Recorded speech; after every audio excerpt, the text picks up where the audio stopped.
안녕하십니까.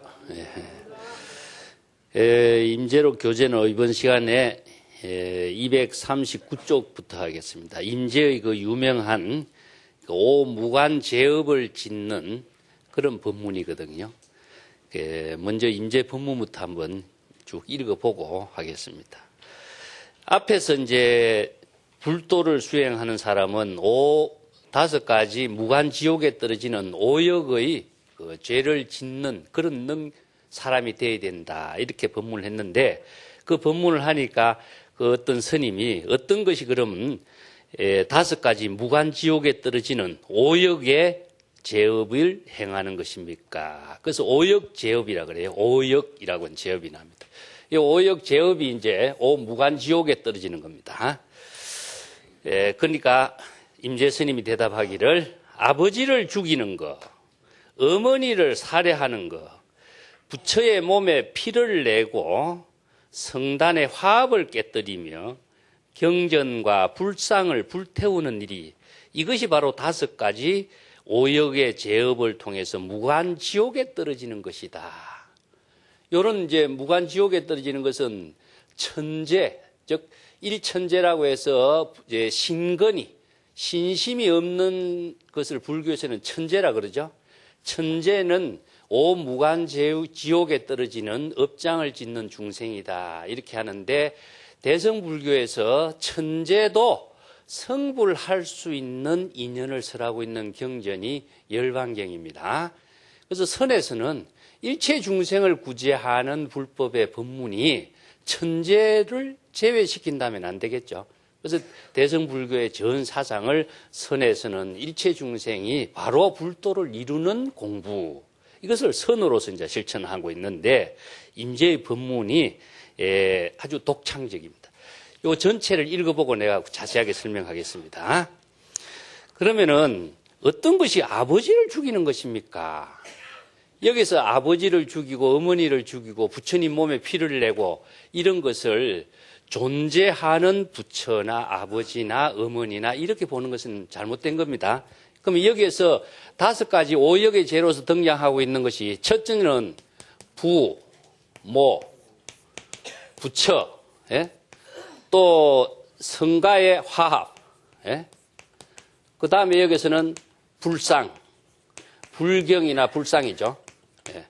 이 5가지를 전부 다 타파시키는 거죠. 그래서 이게 1, 2, 3, 4, 5가지 죄업을 만드는 겁니다. 이게 불교에서는 부모를 죽인데 이거 어떤 5가지 죄업이냐 하면은 자의식에 의해 한 겁니다. 자의식이라고 하는 것은 자기 중심이죠. 자의식에서 의식의 대상인 겁니다. 의식의 대상인 부처, 참 아버지, 어머니, 부처, 화합, 성단, 또 아니면 불경이나 불상, 이것을 다 타파시키는 것이 바로 오역의 죄를 범하는, 이것이 다 의식의 대상 경계를 다 타파시킬 적에 주객의 대립으로서 이루어지는 업장을 모두 다 소멸했을 때 어떻게 되냐 하면은 불도를 이루는 것이다. 불도를 이루는 것. 불도를 이루는 참선 수행은 사실상 이러한 실천의 수행을 바르게 하지 않고서는 불도를 이룰 수가 없다. 그래서 유마경에서는요, 유마경 불도품에서는 불도를 이루는 것은 비도를 행하는 것이다. 이런 말씀입니다. 비도를 행한다. 이 말이 참 어렵거든요. 이것을 오늘 전부 다 구체적으로 내가 설명을 하겠습니다. 잘못 들어보면은요, 살인도 하면 사람을 죽이는 칼이 돼버리겠죠? 그러면 사람을 진짜 죽인다면 어떻게 되겠어요? 그래서 여기 경전이나 어록에서 설하고 있는 그 법문의 참된 의미는 전부 다 불법에 의한 것이다. 불법을 수행하고 불법의 지혜를 작용하는 것이 바로 불교의 참선 공부의 의미인 것이지, 어느 문자에서 제시하고 있는 그 대상이라든가 부처라든가 부모라든가 이런 것을 의식의 대상 경계나 사물이나 존재로서 이렇게 다 타파시키고 죽이고 살리고 하는 그런 말은 아닙니다. 이걸 잘못 이해하면 법을 무시하고 글자로만 보면은 정말 이것은 잘못된 길로 나아가는 어리석은 중생이 되는 거죠. 자, 이제 본문부터 좀 보겠습니다. 어떤 것이 그럼 아버지를 죽이는 것이냐 하니까 인제의 대답이 무명이 아버지다. 무명. 자, 여기에서 무명이 아버지다. 그 무명이라는 것은 불법을 알지 못하는 무지무명을 말하죠. 무지무명이 바로 아버지인데, 무지무명이라는 것은 불법을 알지 못하는 것을 말하거든요. 그래서 이 무명이라고 하는 것은 자아의식에 의해서 무명과 무지에 의해갖고 지적인 착오를 일으키면서 생기는 겁니다. 그래서 바른 방향과 바른 방법을 알지 못하고 불법을 알지 못하고 중생이 미혹에 빠져서 업을 짓고 있는 것을 바로 무명이, 여기서 아버지다 비유하는 거죠. 그렇기 때문에 무명이 바로 아버지고, 그대들 마음의 한순간의 번뇌가 어디에서 일어나고 어디에서 일어났다가 또 없어지는지 알 수 없는 것 같다. 마치 허공에 메아리가 울려 퍼지는 것처럼 언제 어디서라도 번뇌 망념의 일이 없이 무사히 지내는 것이 아버지를 죽인다고 한다. 그러면 무명을 타파하는 것이 결국 아버지를 죽이는 것이죠. 자, 여기에서 어머니라고 하는 것인데 마찬가지입니다. 여기에서 부모라고 하는 그 의식은 자의식을 중심으로 해서 아버지다, 어머니라고 하는 것이 의식이 나오죠. 나 자신이 없다면은 나를 중심으로 해서 아버지다, 어머니라는 말이 나올 수가 없죠. 자의식 때문에 내가 내 생각으로 이것은 옳은 것이고 이것은 이제 틀린 것이다, 이런 판단이 나오죠. 그렇기 때문에 자의식에 의해서 일어나고 있는 모든 대상 경계의 업장을 지금 부모라고 하는 말로서 이제 나누어서 이걸 오역에다가 비교시켜서 지금 설법을 하고 있습니다. 이 설법의 근거는 좀 이따 다시 설명하겠습니다. 두 번째는 무엇이냐 하면은 아버지를 죽이고 무명을 죽인다라고 하는 것은 무엇이냐? 지적인 착오를 극복하는 것이 뭐냐? 반야의 지혜를 구족하는 거죠. 반야의 지혜를 구족하는 것이 바로 아버지를 죽이는 것이다. 이렇게 표현하는 겁니다. 두 번째는 어떤 것이 그럼 어머니를 죽이는 것이냐 하니까 임재 스님이 탐욕과 애욕이 어머니다. 탐욕과 애욕심이 일어나는 것을 이제 어머니에다 비유시키는 거죠. 그래서 이것은 이제 탐욕, 애욕, 이것은 다른 말로 한다면은 소지장을 극복하는 것이라고 되고, 불교적인 전문적인 용어로 한다면은 번뇌, 망념, 무지, 불법을 극복하는 지혜를 구족하는 것이 소지장이 해결하는 것이고, 이것은 즉 중생이 모든 번뇌를 애욕이라고 하는 것이 번뇌를 만들어가는 모든 중심이 되고 있어요. 그래서 이걸 어머니에다 비유를 시키는 거예요.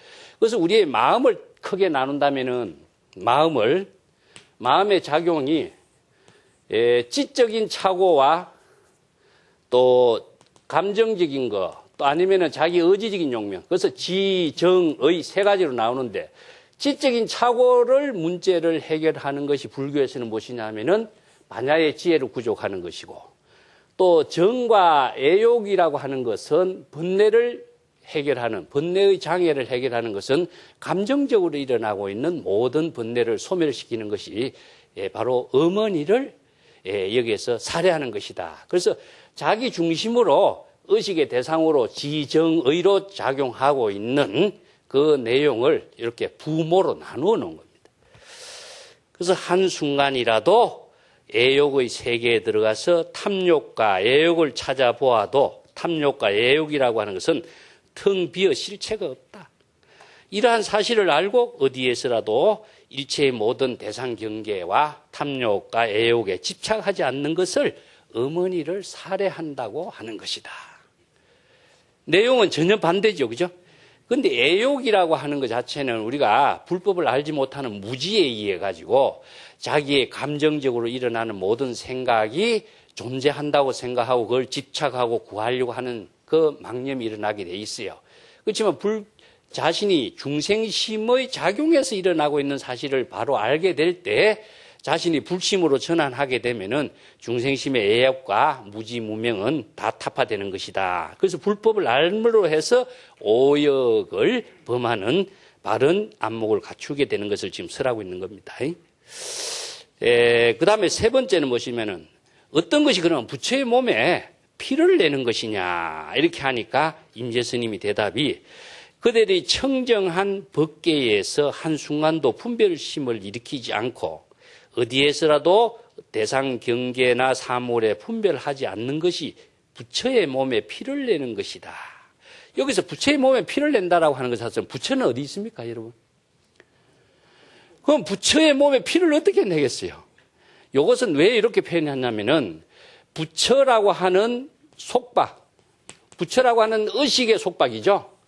부처라고 하는 의식의 속박에 사로잡혀서 내가 부처라고 하는 경계를 분별심의 경계에서 내가 속박되었기 때문에 자기 자신이 죽게 되는 거예요. 그래서 부처라고 하는 의식의 분별의 속박을 탈피하는 것을 부처의 몸에 피를 낸다. 이렇게 표현하는 거예요. 부처는 사실 없죠. 부처는 작용이 내가 항상 부처라고 이야기하는데 보통 중생은 어떻습니까? 부처님이 있다고 생각하고 환상적으로 존재한다고 생각하고 부처를 구하려고 하고 이렇게 집착을 하게 하는 것이 뭐냐? 불법을 알지 못하는 무지, 무명에 의해서 존재하지 않는 존재를 존재하는 것으로 착각하고 있고 그것을 구하려고 하고 집착하게 하는 것을 부처에 대한 의식과 사량 분별을 다 초월할 수 있도록 부처의 몸에 피를 낸다. 이게 부처를 죽이고 이런 말입니다. 그 임재가 앞에 본문에 나왔죠. 부처를 만나면 부처를 죽이고 조사를 만나면 조사를 죽이고 하는 말인데 죽인다라고 하는 것은 실제로 죽인다라고 하는 것이 아니라 자의식의 대상을 죽인다라고 하는 말로 쓰는 것은 무엇이냐 하면은 다른 말로 한다면 비우고 이런 뜻입니다. 비우고. 근데 나중에 이제 살인도 할인금이란 말이 이어서 나와요. 그것까지 나중에 다시 정리를 하겠습니다만. 또 네 번째는 무엇이냐 하면은 어떤 것이 그러면 성단의 화합을 깨트리는 일입니까? 하니까 임재 스님이 그대들의 한 마음의 한순간에 번뇌와 그 번뇌 망념의 움직임이 흑온과 같이 아무 것에도 의존함이 없다는 것을 이러한 사실을 깨닫고 통달하는 것. 이것이 바로 성단의 화합을 깨트리는 것이다. 이 화합이라고 하는 것은 무엇과 이렇게 맞추는 것이라고 생각하죠, 보통. 다른 사람과 마음을 하나로 하는 것이 화합이라고 생각하죠. 이것이 바로 중생의 마음에서는 화합이에요. 이게 남의 마음을 기분에 맞추는 것이 그럼 화합이냐 이거죠. 그것은 의지에 불과하겠죠. 큰 나무에 힘 있는데 맞추는 것이 화합이냐. 일시적으로는 땜빵으로서는 돼요. 그렇지만은 그것이 큰 나무라고 하는 것도 실체가 없는 것이고 대상이라고 하는 것도 영원히 불변한 존재로서 존재할 수 없는데 맞춘다는 것은 불가능하죠. 그렇기 때문에 여기서 화합이라고 하는 말은 궁극적으로 말해서는 진여를 말하고 있습니다. 불교에서는. 각자 본래의 진여의 본래 근본으로 되돌아갔을 때에 만법과 하나된 화합을 이룰 수가 있어요. 그래서 만법 일여라든가 법계 일상이라든가 이런 말을 쓰는데 본래의 근본 청정한 마음으로 되돌아갈 때에 일체 재불하고 일체 재불의 마음하고 자신의 마음하고 하나가 되죠. 이것은 바닷물에 일체의 모든 강물이 하나의 바닷물에 들어갔을 때에 일미가 된다고 그랬습니다. 한 맛, 짠 맛. 이것은 뭐냐? 강물이 다 다를 적에는 이런 강물, 저런 강물, 색깔과 모양과 지형에 따라서 강물의 이름이 달랐지만은 하나의 바닷물에 들어가면 어떻습니까? 자신이 갖고 있던 고유한 색깔과 지형과 모양과 지명이 다 소멸되죠. 이것이 바로 화합이 되는 것과 마찬가지로. 그래서 이제 해인산매가 법계와 하나된 경지, 해인산매의 경지. 이것은 궁극적으로 진여, 우리들이 자성이 청정한 마음으로 되돌아갔을 때 화합이 되는 거예요. 강물이 바닷물로 되돌아갔을 때에, 본래로 되돌아갔을 때에 하나가 되는 것처럼 우리의 중생심의 마음이 사량 분별의 차별심을 다 비우고 근원으로 되돌아갔을 때에 화합이 이루어진다. 그래서 불교 수행은 항상 본래로 되돌아가는다. 환원성의 종교다. 내가 자주 이야기했습니다. 수행이란 말 자체도 본래의 상태로 되돌아가는 것, 본래의 상태로서 작용하도록 하는 것, 이게 불교의 수행입니다. 그래서 집으로 되돌아간다 이런 말 썼죠, 제가. 소를 몰고 소를 찾아서 어디로 되돌아갑니까? 본래 집으로 되돌아가는 거예요. 이게 불교의 수행은 바깥으로 찾아 헤매는 것이 아니라 본래로 되돌아가는 것이 불교의 깨달음이고 수행이고, 본래의 집으로 되돌아가는 경지를 안신인명이라고 내가 이야기했죠. 이게 바로 진여의 집으로 되돌아가는 거, 본래의 집으로 되돌아가는 거. 한 생각의 사량 분별이 일어나지 않는 본래 청정한 자신의 본래심으로 되돌아가는 그 작용을 화합이라고 한다. 그래서 원효가 화쟁 사상을 강조하고 성단의 화합을 강조하고 하는 것은 의견을 맞추는 것이 화합이 아닙니다. 의견을 아무리 맞추고 정치적으로 아무리 타협을 잘하고 하더라도 그것은 화합이 될 수가 없어요. 그것은 절충에 불과해요. 일시적인 문제 해결을 위해서 임시 방편으로 절충하는 것이지, 문제는 항상 남아있는 거예요. 문제가 남아있으면 거기에 따른 부작용이 항상 함께 작용하고 있는 것이기 때문에 그 부작용이 남아있는 문제를 가지고 화합이 될 수가 없어요. 그래서 불교에서 진정한 평화, 진정한 화합은 각자가 분별심을 다 비우는 겁니다. 이것은 마치 뭐와 같으냐면요, 보통 우리가 사람들이 자살을 한다 했을 적에 자살하는 이유가 무엇이냐면은 자기가 하는 일이 이루어지지 않고 소원이 성취가 되지 않기 때문에 더 이상 절망이다. 절망이니까 자기가 자살을 해버린다, 이런 문제가 나오죠. 그런데 불교에서 불법을 모르는 사람은 이런 어리석은 행동을 하는 것이죠. 여기에서 자기가 추구하고 있는 것은 명예와 이익과 재산과 거기에 따른 여러 가지 명리입니다.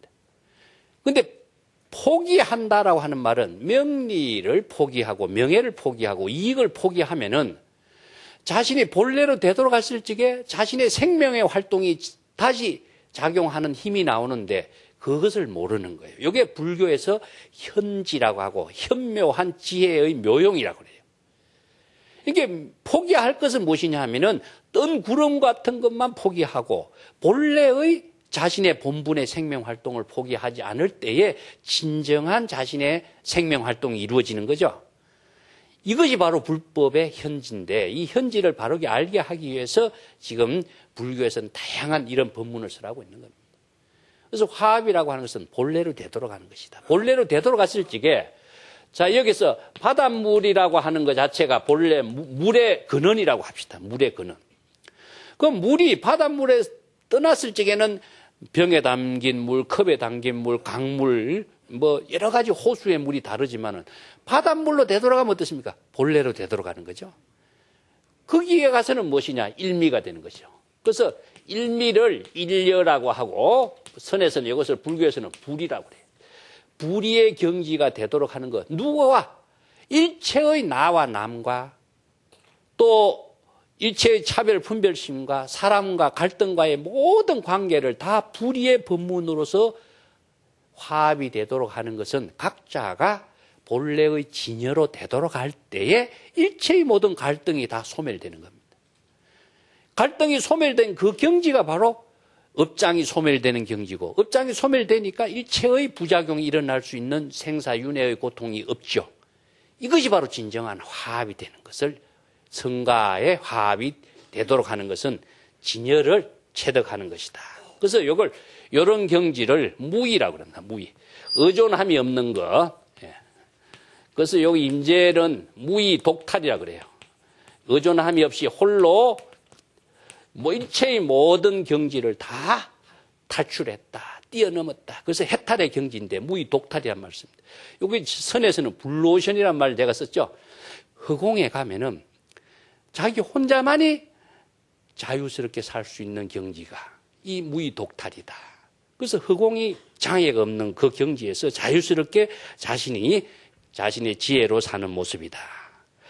다섯 번째는 어떤 것이 그러면 경전과 불상을 태우는 것입니까? 이렇게 질문하니까 임재 스님이 인연으로 이루어진 모든 것은 본래 실체가 없는 것이고 공한 것이다. 왜냐? 인과 인의 결합에 의해서 존재하는 것이지 그것이 영원 불변의 존재로서 실체가 있는 것은 아니죠. 그래서 경전에서는 무엇입니까? 실무여법이요. 실체로서 존재할 수 있는 법은 없다. 왜냐? 인연법은. 그러고 영원 불변의 존재의 법이라는 것도 없다. 고정된 법이라고 하는 것 없다. 도라고 하는 것도 노자에서 이야기하는 고정된 도라고 하는 것은 상도라고 하는 건 없다 그랬죠. 이름도 마찬가지. 이름도 고정된 이름이라고 하는 것은 없어요. 임시 방편으로 다 붙인 이름일 뿐이다. 우리가 동서남북이라는 지명을 붙이는 것도 동서남북이라고 하는 지명을 편의적으로 갖다 붙인 것이지 동서남북이라는 고정된 방향이 있습니까? 내 중심으로 봤을 때 동서남북이 있지. 자아의식을 비우면 동서남북은 정해진 데가 없죠. 이거 똑 마찬가지예요.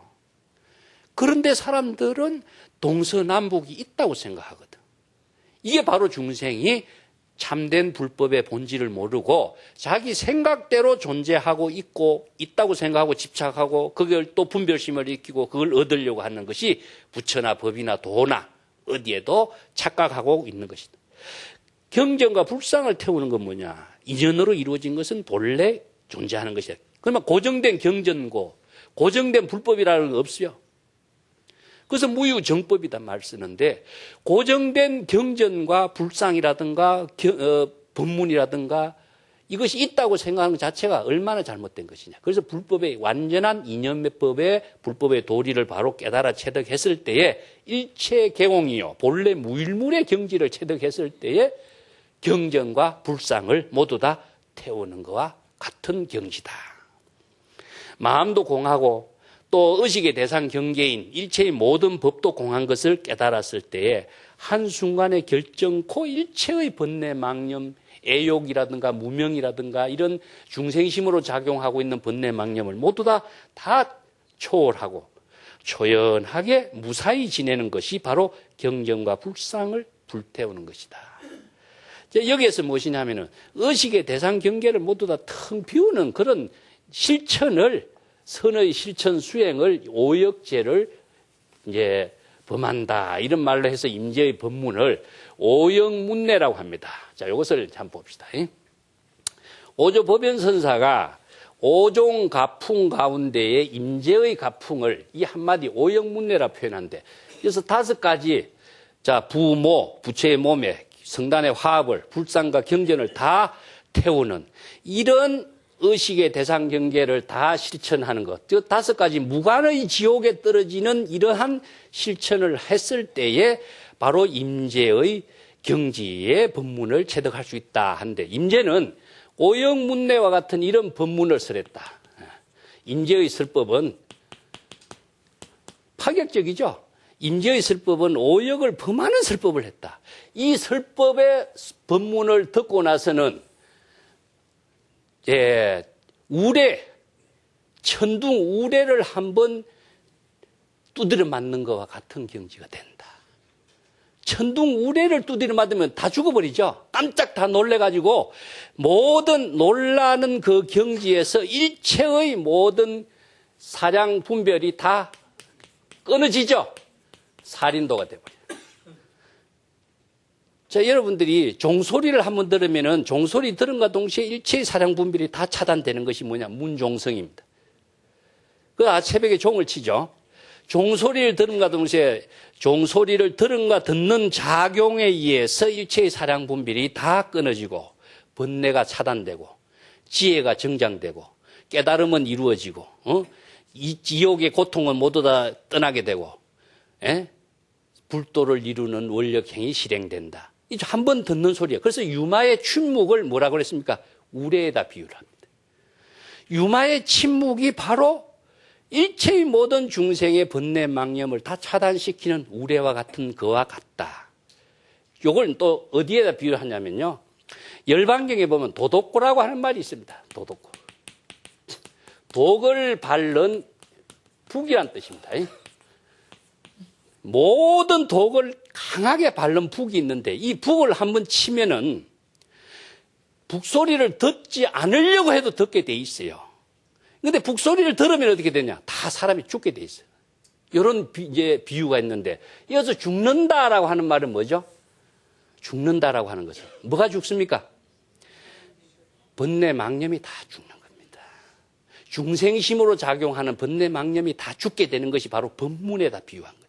그래서 임재의 법문을 들으면은, 오역을 범하는 이 법문을 듣게 되면은 바로 중생심으로 작용하는 일체의 모든 망념, 부모에 대한 차별 분별심에서 모든 생각, 의식의 대상 경계가 다 소멸된다.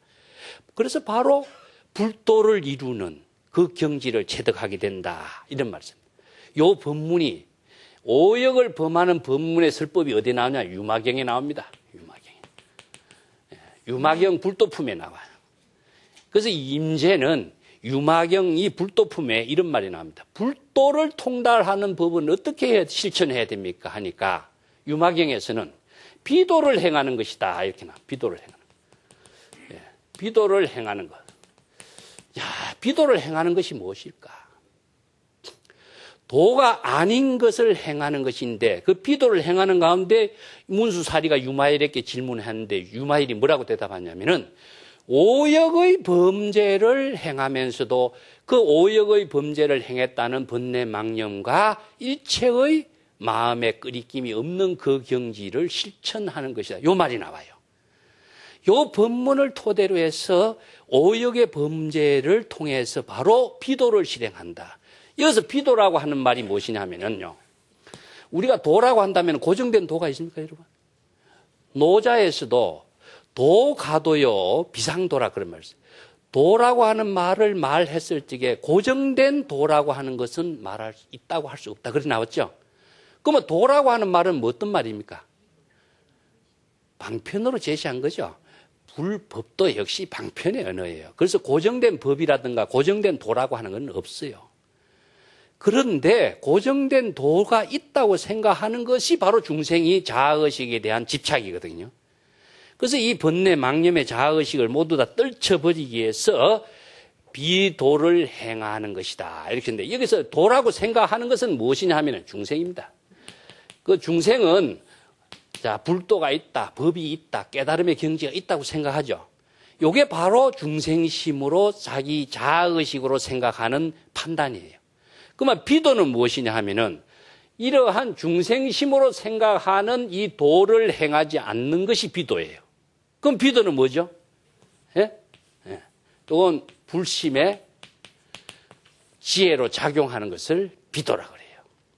그래서 비사량이란 이런 말도 쓰는데,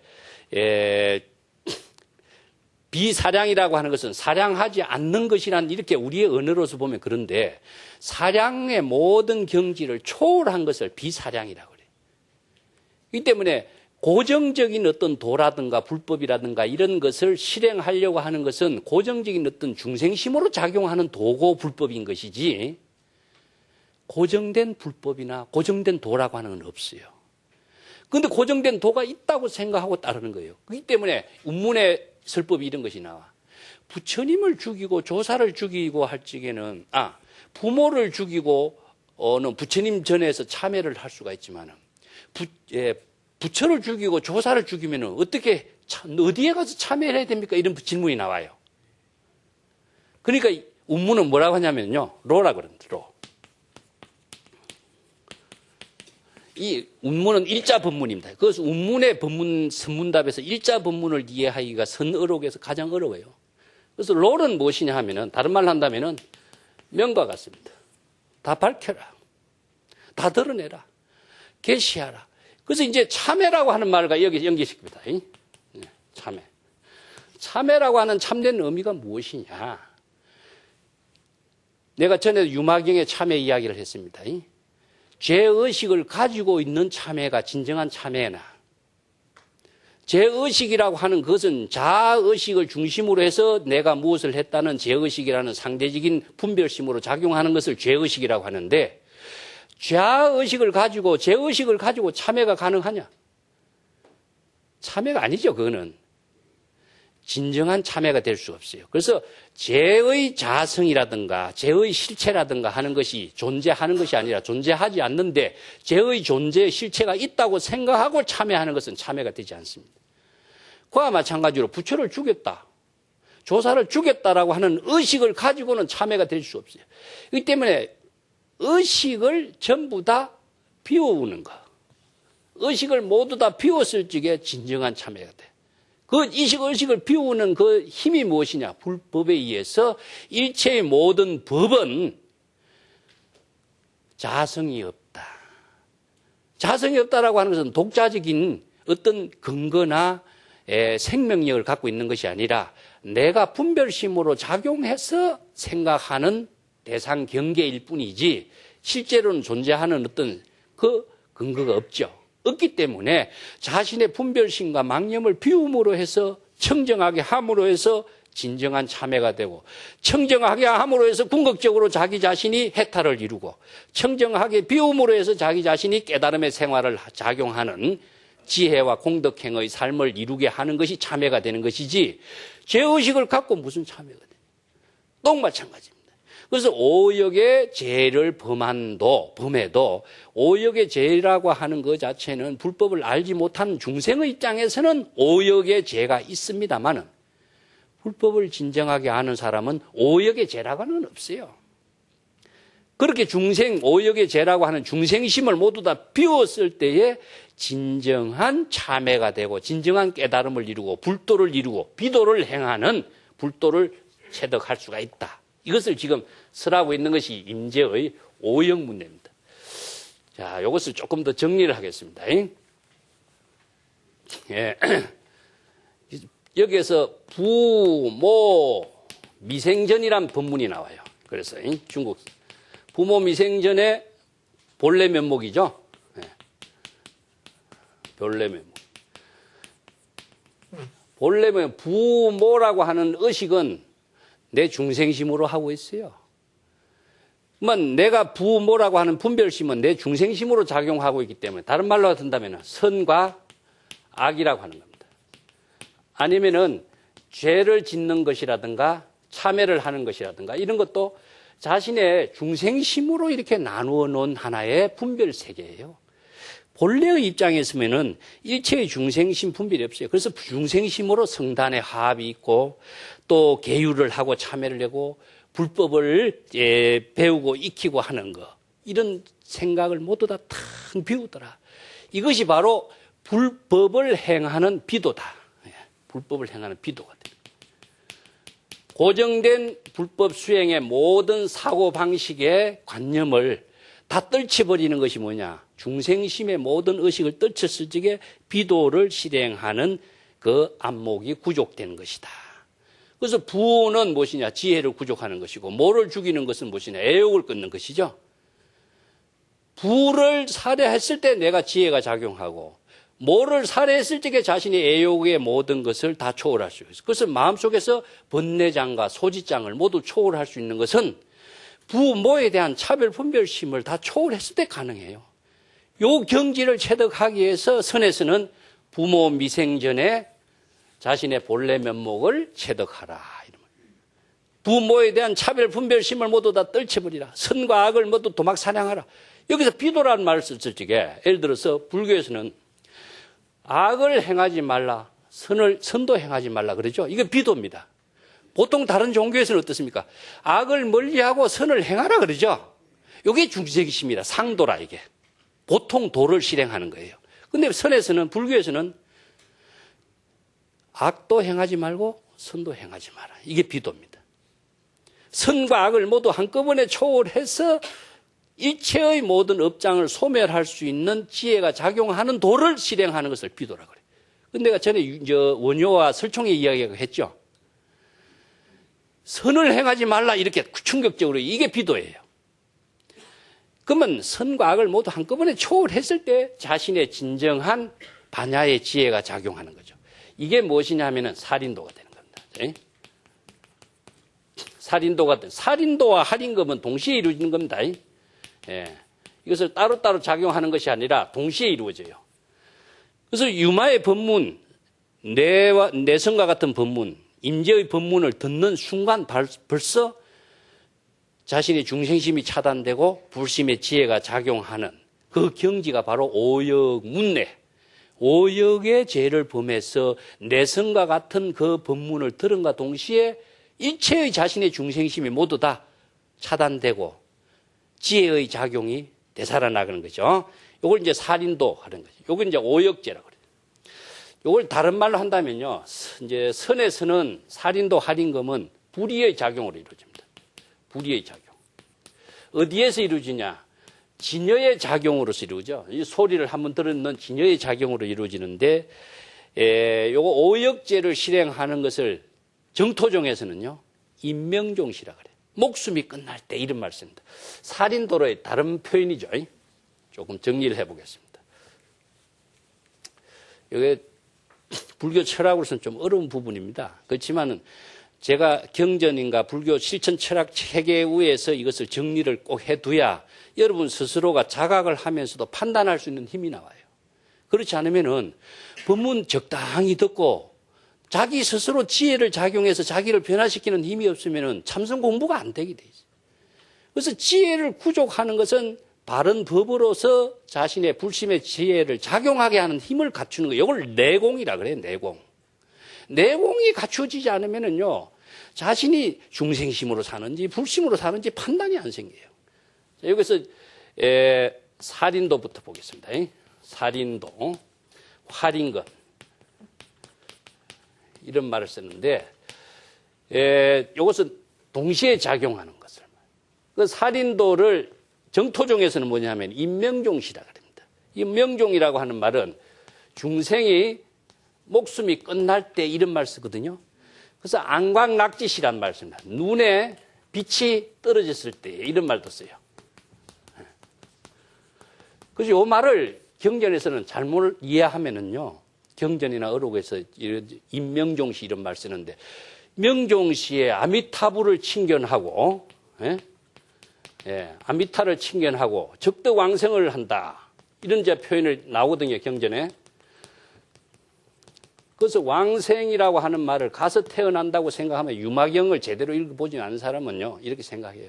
유마경의 법문을 잘 읽어보세요. 그 나라에 가서 태어난다라고 하는 의미가 무엇인가? 예?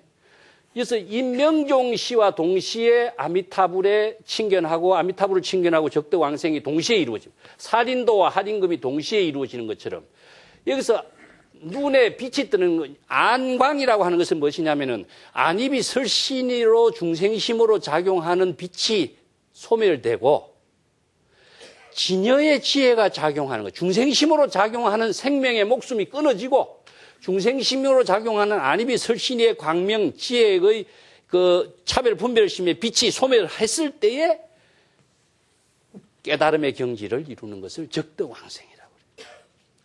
그래서 살인도 할인금은 동시에 이루어지는 거죠. 선에서는 살인도 할인금이라고 쓰지만은 정토종에서는 이렇게 말을 씁니다. 또 다른 말로 한다면은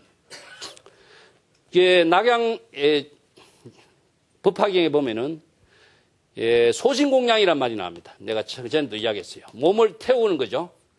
소신했을 때에 공양이 이루어지는 거예요. 근데 이 소신은 무엇이냐 하면은 중생심의 아상인상의 몸을 다 태웠을 적에 공양이 이루어지는 겁니다. 그 소신이라고 해서 육체를 태워버린다 이렇게 생각하면 어떻게 되겠어요? 살인도 사람을 진짜 죽이는 것이 살인이라고 하면 어떻게 되겠어요? 그래서 중생심으로 작용하고 있는 모든 몸을 다 불태워 버렸을 때에 자신이 진정한 재불의 공양이 되는 것이죠. 이걸 다른 말 한다면 사중덕활이라고 합니다. 자신이 아상인상을 죽였을 때에 자신의 진정한 생명활동을 되살릴 수 있는 것을 말했어요. 그게 사중덕활입니다. 죽는다는 말은 뭐죠? 아상인상을 죽인다는 말이에요. 아상인상이 다 비워지고 아상인상이 다 없어졌을 때에 살아나는 것은 뭐죠? 지혜가 살아나는 겁니다. 중생심의 모든 아상인상을 다 비우는 것을 오역죄라 하고 살리는 것은 불심의 지혜가 되살아나게 하는 겁니다. 그래서 불교의 모든 수행체계는 정토종, 법화경, 화엄경, 선 어느 분야든지 간에 살인도와 할인검의 구조로서 다 끼워 맞출 수 있어요. 근데 이 글자를, 방편의 언어의 글자를 글자대로 본다면은 부작용이 일어나요. 그래서 법으로 읽어야 됩니다. 소신공양으로서 몸을 직접 태운다면 어떻게 되겠어요?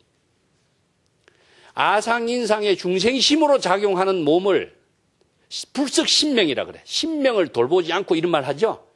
그러면 신명을 돌보지 않고 뭘 한다고 그랬습니까? 불법을 수행한단 말입니다. 신명을 돌보는 사람은 아상인상에 자기 몸을 생각하면서 불법 수행은 할 수가 없어요. 몰입할 수가 없어요. 무슨 일을 몰입하게 된다면은 자아의식이라든가 내가 무엇을 한다라고 하는 이 의식이 분별이 있는 한 몰입이 불가능하게 돼요. 그래서 선에서나 경전에서는 불석신명, 신명을 돌보지 않고 신명을 아끼지 않고 이런 말을 씁니다. 신명, 자기 몸과 마음에 대한 생명활동의 의식을 갖고 있는 한 자신이 바른 불도 수행에 몰입할 수가 없습니다. 그렇기 때문에 아상인상을 다 비웠을 때에 바로 진정한 공양이 이루어지고 자신의 아상인상이 다 죽었을 적에 진정한 지혜가 되살아나는 거예요. 그래서 대사 1번이란 말 씁니다. 크게 한번 자기가 죽어야 된다 이런 말 쓰는데 크게 죽는다라고 하는 말은 아상인상을 다 죽이고 비우는 것을 살인도를 말하는 것이지 살인도의 작용이 있을 때에 할인검의 지혜가 작용하는 힘이 그것이 동시에 작용이 되는 거예요.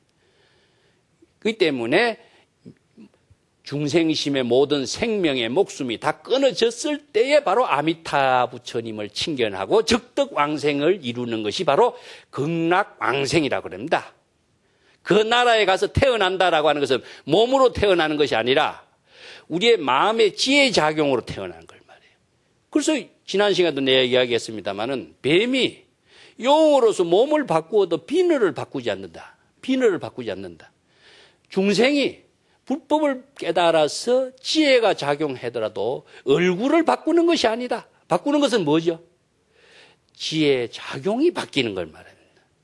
이 경지가 바로 아상인상을 비우고 중생심을 다 비우고 오역에 무간지옥에 떨어지는 업장의 모든 사량 분별의 의식의 대상을 텅 비우고 진정한 자신이 불심의 지혜로 작용하고 되살아날 수 있는 그 경지를 체득하는 것이 임재법문에서 오역의 무간지옥의 법문을 들어야 우레와 같은 그 한 충격에 의해서 진정한 불도를 이루는 수행자가 된다. 그래서 오역문례란 말 그래서 씁니다. 예. 이 임재 같은 이런 법문이 유마경의 이 법문을 토대로 해가지고 설에 나왔기는 했습니다만은 완전히 독자적인 관심석이에요. 자기가 실천적인 입장에서 이 법문을 설하고 있는 겁니다. 남의 의존에 의해서 이 법문을 설하는 것이 아니거든요. 오역의 범죄를 설해야 된다라고 하는 말이 동산양계화상도 나와요. 동산양계화상이 자기 제자 운거도홍선사가 부모를 죽이고 오역의 범죄를 지르고 성단을 파악하고 부처님 몸에 피를 내는 이런 이런 수행을 해서 어떻게 됩니까? 이것이 진정한 효행이다. 이런 말씀. 효행을 하는 것이 바로 부모를 죽이는 것이 효행을 하는 것이다. 이런 이야기를 해요. 그게 비도죠. 정도가 아니죠. 그죠? 중생들이 생각하는 도가 아니에요. 중생심으로 작용하는 도가 아니라 초출세간적인 불법의 지혜로 작용하는 도는 비도예요. 이 비도는 어떻게 이루어지냐?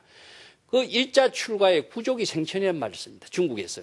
그 이제 효행사상으로 중국에서 주장된 말인데 부모에게 그냥 효행하는 것이 중국의 도덕 가치의 효행이지만은 불교의 효행은 깨달음의 지혜로 효행하는 경지를 말해요.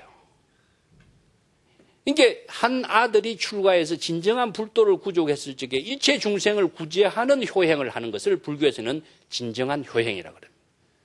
그러면 부모라고 하는 차별 대상 경계에 집착하는 효행이 아니라 일체 중생을 깨달음으로 이끄는 효행을 하는 것을 불법 효행이라고 합니다. 이것이 바로 부모를 죽이고 부처의 몸을 피를 내고 성단의 화합을 깨뜨리고 오역의 범죄를 저지를 수 있는 이런 능력을 갖춘 사람만이 진정한 불도를 행하는 불도를 통달하는 경지가 바로 임재의 법문에서 오역문대다 이런 이야기입니다. 자, 오늘 이야기 마치겠습니다.